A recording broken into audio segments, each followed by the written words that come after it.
आज हम बात करने वाले हैं खुशी यानी कि हैप्पीनेस की। कहा जाता है happiness is a state of mind. जी हाँ, वो तो सही है, मगर हम लगे रहते हैं एक अजीब सी दौड़ में हैप्पीनेस की खोज में। तो इजीली आप खुशी कैसे पा सकते हैं, इस बारे में आज का हमारा वीडियो है। A warm welcome to all the viewers of my channel Mind Vista, जहाँ पर हम बातें करते हैं माइंड यानी कि मन की। दुनिया भर में कई सारे लोग, फिर वो महिला हो या पुरुष, बूढ़े हो या जवान, यहाँ तक कि छोटे बच्चे भी मानसिक तनाव से ग्रस्त रहते हैं। इसीलिए यहाँ पर हम बातें करते हैं इमोशनल वेलबींग यानी कि मानसिक स्वास्थ्य कैसे बनाए रख सकते हैं, इस बारे में कुछ टिप्स देते हैं। मेरा नाम है स्नेहा देशपांडे और मैं क्लिनिकल साइकोलॉजिस्ट हूँ और इस क्षेत्र में काफ़ी साल से काम कर रही हूँ। एक साइकोलॉजिस्ट का काम होता है मानसिक तनाव, परेशानियों का कारण खोजना और उनका निवारण करने में मदद करना, जिसे कि हम थेरेपी कहते हैं। तो अगर आप अपने शरीर के साथ साथ अपने मानसिक स्वास्थ्य का भी ख्याल रखना चाहते हैं तो ये चैनल ख़ास आपके लिए है। खुशी, हैप्पीनेस, हम सब हमेशा खुश रहना चाहते हैं। कोई ऐसा है जिसे चलेगा कि मैं खुश ना रहूं? जी नहीं। और फिर हम क्या करते हैं, इस खुशी के पीछे बस दौड़ने लगते हैं। हमें लगता है एग्ज़ाम में टॉप किया तो मुझे खुशी होगी, अच्छी नौकरी मिली तो मुझे खुशी होगी, बड़ा घर लूँगा तो खुश रहूँगा, बड़ी गाड़ी लूँगा तो खुश, latest phone, latest TV, foreign trips, ये लिस्ट तो ख़त्म नहीं होती और हम बस दौड़ते रहते हैं खुशी हासिल करने के लिए। ये दौड़ बिल्कुल वैसी ही होती है जैसे रेगिस्तान में इंसान पानी ढूंढते हुए दौड़ता है। उसे लगता है आगे है, जिसे हम मिराज कहते हैं। ऐसे लगता है आगे है, आगे है, आगे, लेकिन वो हासिल तो होता नहीं है। मेरा आपसे एक सवाल है, क्यों हमारी खुशी ऐसी मटीरियलिस्टिक चीज़ों पर निर्भर है? आप कहेंगे क्यों, बिना वजह कैसे खुश रहें? खुशी की दौड़ में हम इस तरह से भाग रहे हैं कि यही भूल गए हैं कि खुशी होती क्या है। बिना कुछ पाए, बिना कुछ हासिल किए खुशी कैसे हासिल हो सकती है? जी हाँ, ज़रूर हो सकती है, अगर आप चाहें तो। मुझे बताइए, क्या आपने कभी किसी छोटे बच्चे को देखा है?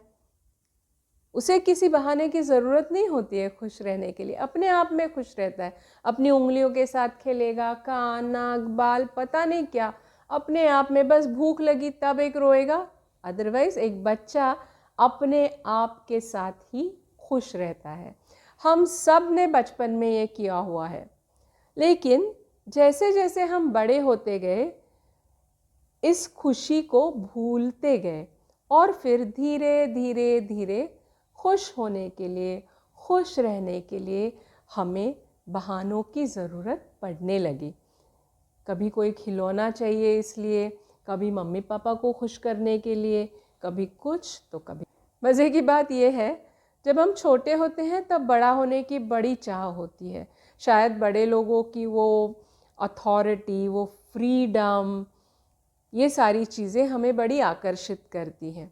लेकिन जब बड़े हो जाते हैं तब पता चलता है, अरे असली मज़ा तो उस बचपन में ही था। इसीलिए कहा है ना, बचपन के दिन भी क्या दिन थे, उड़ते फिरते तितली बन के बचपन।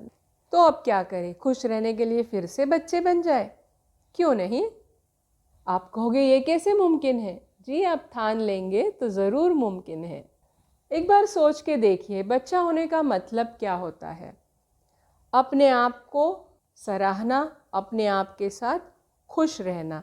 बचपन में हर कोई अपना फेवरेट ही होता है और न ही किसी बाहरी मौके का इंतज़ार करना खुश रहने के लिए। ये होता है बचपन, ये होता है एक बच्चा।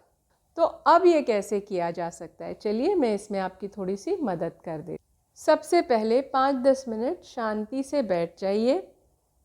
चाहिए तो आंखें बंद कर लीजिए और सोचिए ऐसी कौन सी चीज़ें थी जो करने में बचपन में आपको बड़ा मज़ा आता था। भले ही वो कितनी ही बेतुकी, बेमतलब की छोटी सी चीज़ हो या कोई बड़ी चीज़ हो, उनकी एक लिस्ट बनाइए। जैसे कि आपने लास्ट टाइम पेप्सी कोला, बर्फ़ का गोला, बुड्डी के बाल, आइसक्रीम आराम से रास्ते में चलते चलते कब खाया था। या फिर बादलों में अलग अलग आकार ढूंढते हुए घंटों ऐसे लेटे रहना, ये कब किया? बेमतलब के साइकिलिंग कब की थी? बिना मजबूरी के जानबूझ के पहली बारिश में कब भीगे थे? समुंदर किनारे लहरों के साथ कबड्डी किसने खेली थी और कब खेली थी? नदी किनारे या समुंदर किनारे अलग आकार के रंग के पत्थर या शंख, सीप वो जमा कब किए थे? बचपन में तो इसका बड़ा खजाना रहता था हमारे पास, पता नहीं वो कहाँ खो गया। अभी कोई दोस्त नहीं है साथ में, शायद झगड़ा हुआ है या बाहर बारिश हो रही है, बाहर खेलने नहीं जा सकते, ऐसे समय में दीवार के साथ टेनिस तो सबने खेली है। और हाँ, सबसे मज़ेदार चीज़ सोप वाटर बलून्स। कितने घंटे निकल जाते थे वो बड़े बड़े बलून्स उड़ाने में।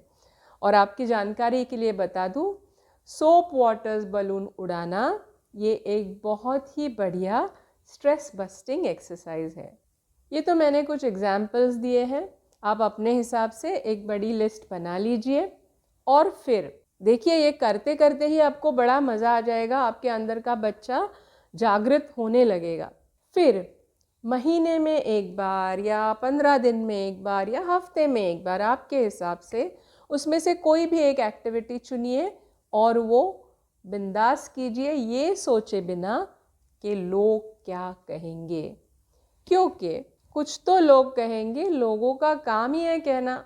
अगर आपका मन किया, आप रास्ते में आराम से आइसक्रीम खाते हुए जा रहे हैं, तो उसमें लोगों से क्या डरना? किसने कहा है बड़े हो गए तो रास्ते में आइसक्रीम नहीं खा सकते या सोप वाटर बलून नहीं उड़ा सकते, साइकिल नहीं चला सकते? जी हाँ, ज़रूर कर सकते हैं। तो इस रोग से पहले बचिए और ये चीज़ें कीजिए। हाँ हाँ हाँ, जी हाँ, रोग।